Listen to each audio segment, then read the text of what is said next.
libin lama gooni haddii la isku kala koob kuluf iyo colaadaha yaa labada geesood mid bay guushu raacdaa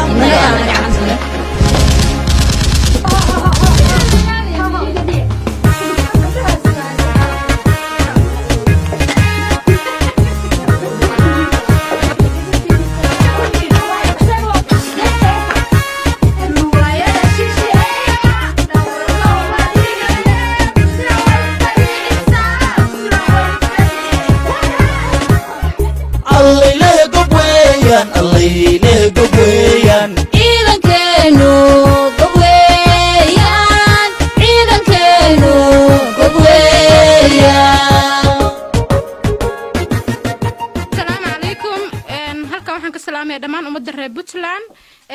inta ka qayb qaadanayso maxaa la dhahaa barnaamijkan taakulaynta ciidankeena aan ku garab taaganahay waan u hambaleynayaa Puntland ciidankeeda guulaha ka gaaran Soomaalidiidka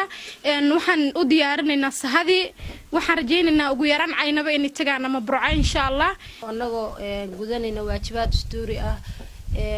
marka xigta waxaan u mahad celinayaa dhammaan gabdhaha isku hawlay inay ka shaqeeyaan oo ay xoogooda iyo waliba maalkooda u huraan sida ciidanka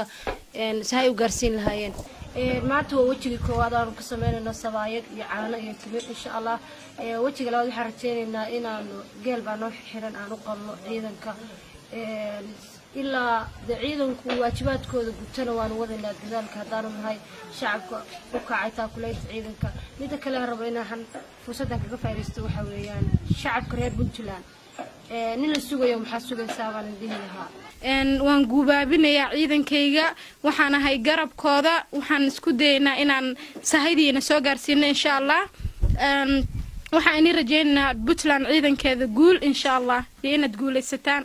tani maaha bilow mana aha dhamaad ciidankeena hore waa u garab istaagnay waan garab taaganahay waana garab istaagaynaa tan iyo intay ka soo afjarayaan hawlgallada ay ku doonayaan inay gacanta Puntland dib ugu soo celiyaan gobolka Sool qaybaha ay ka joogaan Soomaalidiidka laakiin muhiimadda hadda waa inaan la sacno gacanta ku soo dhignaa insha Allah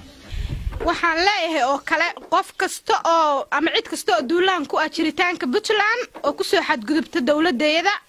dhiigeeda waa noo xalaal udud lagu gamaayo